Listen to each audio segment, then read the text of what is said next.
Brad Pitt, right? Very generous. You gotta squint real hard to make that. Okay, so Dr. Doni, you may know in the paper that we have given you, she's a certified nutritionist, naturopathic doctors, but she's also a professional midwife. So, without further ado, Dr. Doni. Thank you. If I may just add, Yeah. right? I know you're doing this because it's your job, but the thing with healthy options, when you come to healthy options, even if you don't buy any products, you always leave something, with you, meaning you learn something, and whatever you hear from today, it belongs to you. Especially with stress. Managing stress is something that people don't really know how to do. They just complain about it. All right? Like in my company, I'm a giver, not a taker when it comes to stress. So, Dr. Doni, take it away.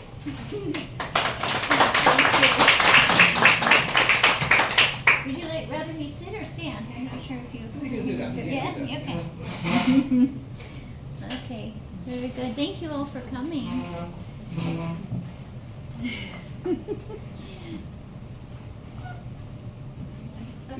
Welcome to the Philippines. Philippines. Thank you. Thank So you. tell us your story and how it leads you to writing the book, this best-selling book. I mean, I love how you were saying you give out the stress and then you're like, and then everybody's like, oh, now what do I do with it, right? And we're surrounded by stress. I too, I think all of us is like, we each have our own story of the stress we've been exposed to in our lifetimes. And I always invite you whenever I'm speaking to think for yourselves, like what has been, because sometimes we're so much running through our days, what's next, we're not really thinking about what have I experienced and how is that impacting me, and then what can I do to recover from it. And it requires that self-reflection, but it also requires self-compassion, right? To be able to say, I deserve that attention, I deserve that focus on me and that focus on supporting myself to recover from stress. So I think like most of us had different stresses in my childhood. The thing is, my mom is a special education teacher, so she would always tell me when she would talk about stress. And I think that's what we're seeing now more, is people are talking more about stress, and so there's more awareness. And I just happened to experience that from childhood because my mom was always saying, oh, this person seems stressed, or you seem stressed, and so it was in our language. And so I was always interested in stress. Also, my father is a pharmacist, and so I grew up, around stress from him running the pharmacies. No matter what business it is, right, there's going to be the stress involved. And but at the same time, my father really gave the message that we could do things to prevent the need for medications, right? And if we think about it, more than 90% of health issues that we experience as humans are as a result of stress without enough stress recovery.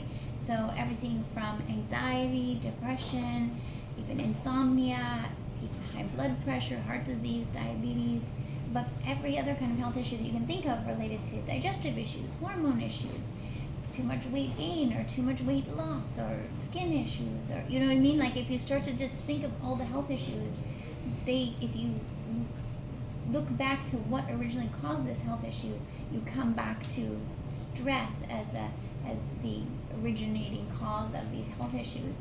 And whether that's psycho-emotional stress, right? Like stresses that sometimes we have no control over, like a pandemic. We all just came through a huge amount of stress with the pandemic.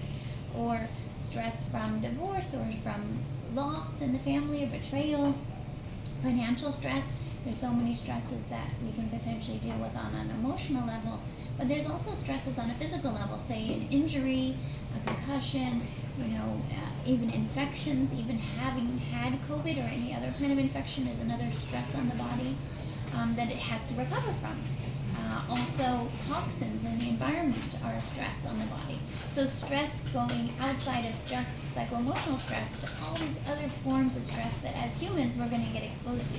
And so when we think about it, a lot of times we think, oh, am I trying to just have zero stress, right? Is it, oh, I'm stressed, and if we think about it as I'm either not supposed to be stressed, or to be stressed is a weakness, right? So many people think, oh, if I feel stressed or if I feel anxious, that means there's something wrong with me, or and we can feel ashamed to even tell anybody or to get help with those symptoms of stress, because it can be hard to even confront it for ourselves. You know, what does that mean about me?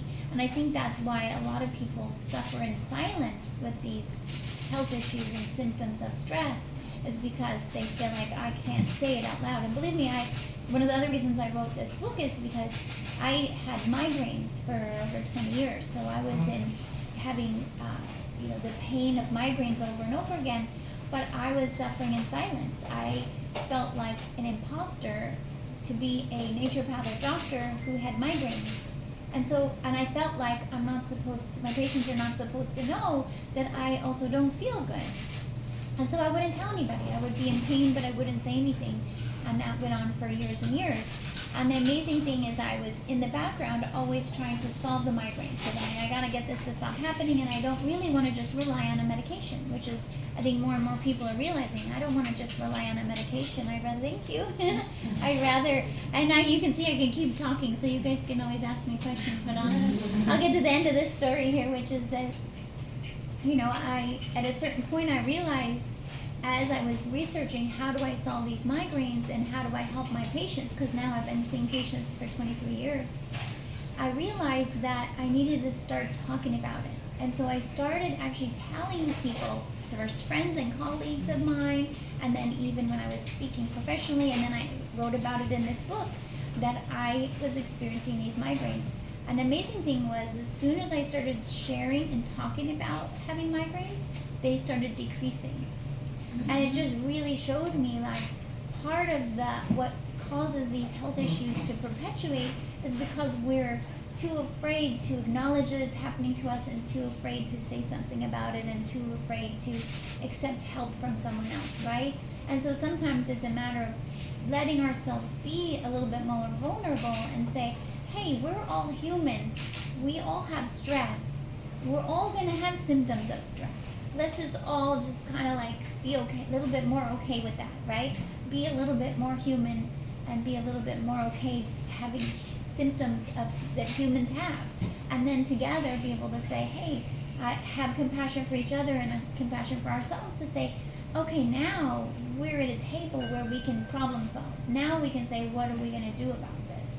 And it's amazing, then the migraines went away, and I don't get migraines anymore, since really starting to talk about it and use all of the other tools that I use to solve the migraines. But that was one of the missing pieces for many years, was just acknowledging it and talking about it. So I feel so grateful to be able to share the story of my health journey in this book, and how I then use that to develop what I call the stress recovery protocol that can be used for all different health issues, not just for migraines, because the same thing that solved the migraines can solve many other health issues. So that's why I wrote this book.